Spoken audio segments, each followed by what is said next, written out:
맥킨의 지혜투자 클럽입니다. 셀트리온 유안타증권의 그 하연수 연구원의 리포트를 한번 살펴봐 드리도록 하겠습니다. 목표 주가는 25만원 타켓 프라이스가 되어 있고요. 진펜트라는 그래도 경쟁력은 있다. 이렇게 이제 서브 제목이 타이틀이 나와 있습니다. 자, 주가는 오늘 종가상으로 17만 3,700원인데요. 차트를 먼저 한번 살펴봐 드리도록 하겠습니다. 셀트리온 같은 경우에는 이제 지난주 금요일 날에 16만원대까지 내려갔다가 이 구간대는 이제 매수 구간이다 이런 말씀을 많이 드렸는데 딥밸류 구간이라고 봐야 되겠죠. 그리고 이제 이번 주 월요일 날에 양봉을 내고 한 3거래일 정도는 이제 캔들은 좀 작았습니다만 오늘 장중에 21 2평 부근까지 한번 시도를 한번 했어요. 분봉으로 보시게 되면 17만 7,100원대까지 올라가서 이 양봉의 시가를 깨지 않는데 5장에 이제 종가상으로는 좀 이제 갭을 내면서 17만 3,700원 한 2,300원 1.34 정도 강보합권 정도에 끝났는데 시간에는 100원 정도 좀 더 올라서 17만 이제 초중반 정도 흐름. 그래서 21 2평선 가격이 있는 가격이 17만 8천원대거든요. 그래서 18만원대.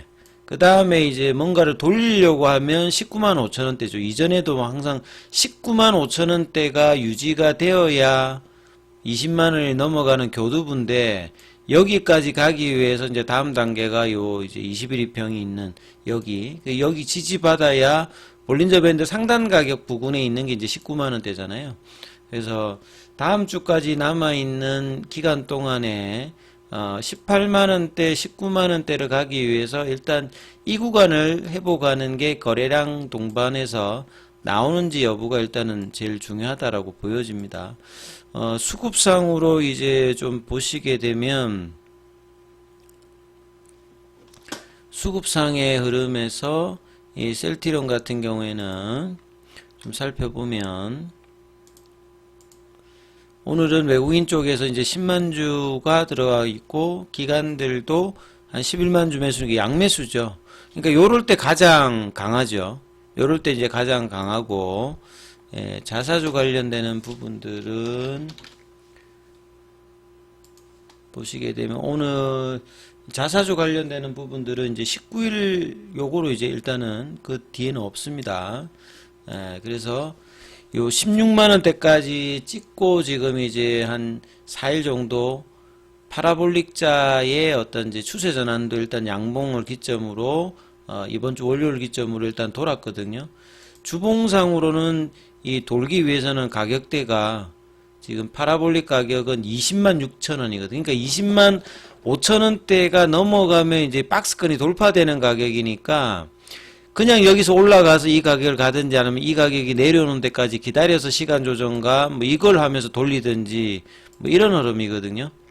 월봉상에서는 그동안에 쭉 유지를 해줬다가 작년 연말부터 이번 달에 16만원대까지 내려가면서 이게 바뀌었습니다. 그래서 월봉 추세가 전환되려고 하면 여기서 가격을 보시게 되면 파라볼릭 상한가가 21만원대입니다. 그러니까 20만 5천원대, 뭐 21만원대 이런 어떤 이제 가격들이 이제 변곡점 구간으로 이제 중장기 추세 가격대는 설정되어 있기 때문에 이 부분들에 대한 돌파 시도를 또 한 번 뭐 중장기적으로는 해야 되는 이제 구간에 들어가겠죠.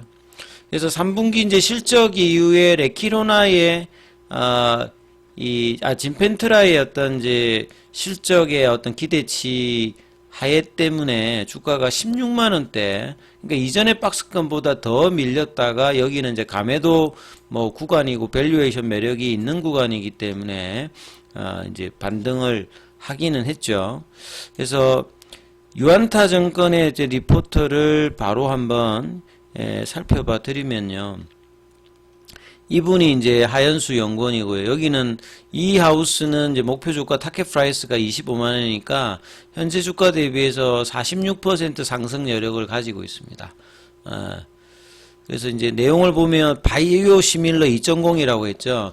그러니까 보통 바이오 시밀러가 뭐 퍼스트 웨이브, 세컨드 웨이브, third 웨이브 2025년도부터는 2030년도까지 이제 만료가 되는 이제 빅파마 입장에서의 그 바이오시밀러가 이제 출현하는 규모가 첫 번째, 두 번째보다 훨씬 큽니다. 그러니까 뭐 대표적으로 면역감문 억제제인 키트루다, 뭐 옵디보라든지 이런 이제 덩치가 큰 메가 이제 의약품들의 이제 시밀러가 등장하기 때문에 이 여기에서 이제 바이오시밀러에서는 어떻게 잡아가느냐가 과거보다는 이제 성장이라든지 경쟁이 치열하기 때문에 초기 셀트리온 했다는 그런 어떤 밸류업은 아직 못고 포레이쇼나 이런 것들은 안 됩니다만 이 시장에서 이제 어떻게 이제 캐파를 더 늘려서 이 견조한 캐시카우 역할의 바이오시밀러의 롤 입장을 계속 유지하느냐도 상당히 중요하죠.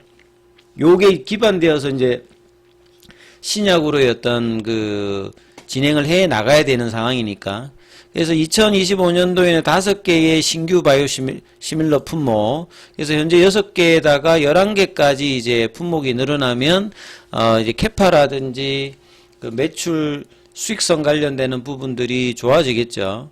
그래서 스테키마와 CTP 47이 추가되면서 자가 면역 질환의 포트폴리오도 강화가 예상되면서 이 옴니쿨로 등으로 이제 기존의 항암제 자가 면역 질환 중심이었잖아요. 그래서 신규에 들어오는 바이오시밀러는 이제 인디케이션의 확장입니다. 그러니까 천식이라든지 자가 면역 질환 중에서도 이제 뭐 천식, 그 다음에 프롤리아 관련되는 바이오시밀러 이제 골다공증 이렇게 이제 질환들도 확장되는 부분들.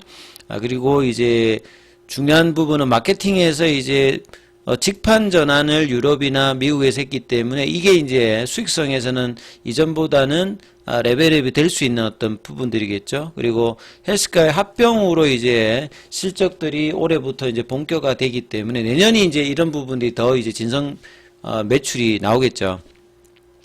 그래서 기존에 이제 뭐 트룩시마라든지 유플라이마 배그절마 관련되는 부분들 유럽에서는 이제 전통적으로 점유율이 계속 괜찮은데 이제 직판을 통한 미국에서 이제 결정적인 승부수가 진펜트라잖아요. 그래서 진펜트라가 2분기, 3분기는 이제 매출이 생각보다 그렇게 좋지 못합니다. 3분기도 한 63억인가 그 정도 나왔기 때문에 가이던스 대비해서는 쉽게 말해서 뭐 거의 한 10분의 1 정도 수준 나왔고 4분기까지 하더라도 회사가 이야기하는 5천억, 6천억대가 아니라 뭐 한 500억대 이 정도밖에는 안 됩니다. 근데 내년도의 어떤 기대감과 이제 경쟁력은 여전히 있기 때문에 기대가 뭐 사라지는 건 아니다. 이렇게 봐야 되겠죠. 그만큼 진펜트라의 어떤 SG형 관련되는 부분들은 최근에 시장에서 ADC나 SG형이 가장 핫하잖아요.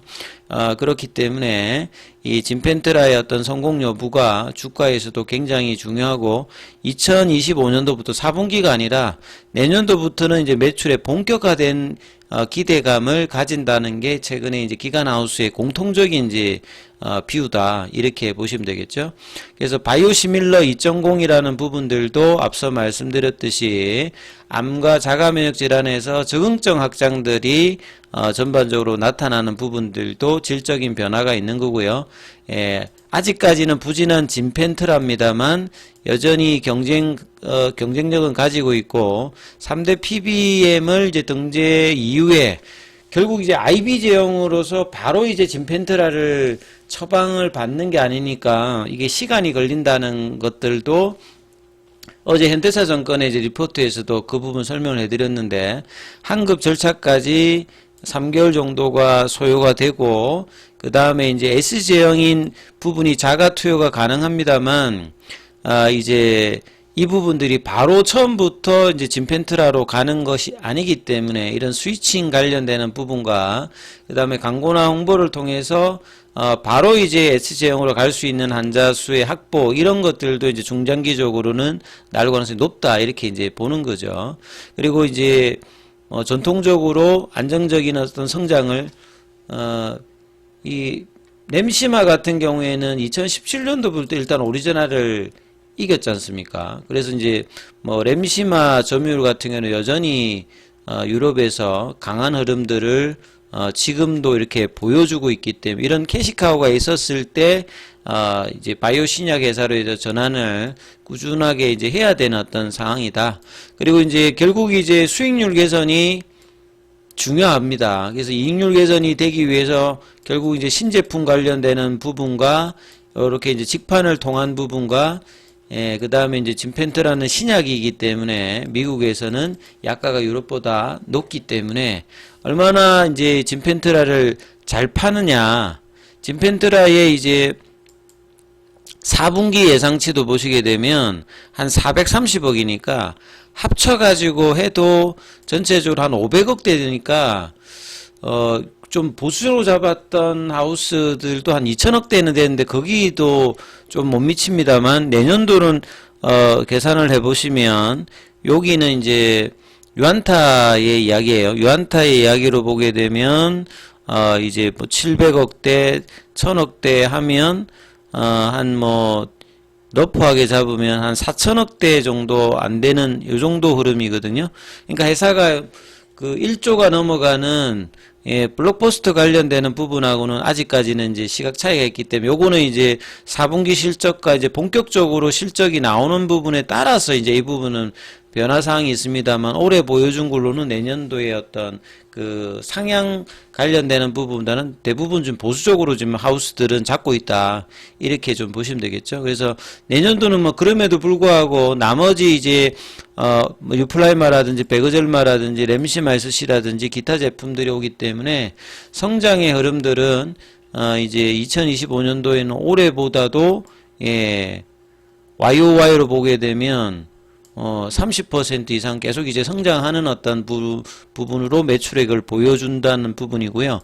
영업이익 같은 경우에는 올해보다 내년이 173%입니다. 그러니까 수익성 관련되는 개선은 내년도에 훨씬 더 많이 진펜트의 효과를 볼 수 있는 어떤 부분이니까 OP 마진도 올해보다 거의 더블 이상이거든요. 그러면 주가가 당연히 이런 부분들을 중기적으로는 반영할 가능성이 이제 높아지는 어떤 포텐셜이 있다는 부분들을 이제 투자자들은 뭐 이해를 하시면 될 것 같아요. 그래서 이제 뭐 주가의 월봉 상태가 올해도 일단 박스권을 아직까지는 넘어갈 듯 하다가 못 넘어갔는데 박스권을 넘어가는 가격은 이제 20만 5천 원이고요. 그래서 이 넘어가기 위해서 19만 5천 원 뭐 그러니까 19만 5천을 가기 위해서 일단 18만 원 넘어가야 되기 때문에 단기적으로 이런 흐름을 보여주면서 이 연말까지 흐름에서 최대한 이제 박스권 탈출하는 흐름을 셀트리온에 보여주는 여부가 일단 가장 중요하고 중장기적으로는 이제 이런 흐름이 있기 때문에 25만 원대에서 30만 원대의 흐름들은 언제든지 뭐 갈 수 있는 어떤 구간에 들어간다. 그리고 이제 뭐 이 최근에 어떤 가격들은 오히려 이제 매수 가격이다. 뭐 저 위에 이제 뭐 고점에 있는 분들이라든지 아니면 이제 신규 매수도 뭐 가능한 부분들이기 때문에 충분히 밑단을 공략해 놓으면 중장기적으로는 수익 낼 수 있는 구간에 들어간다. 이런 뭐 비유는 여전하다. 이렇게 보셔야 될 것 같습니다. 여기까지 하겠습니다.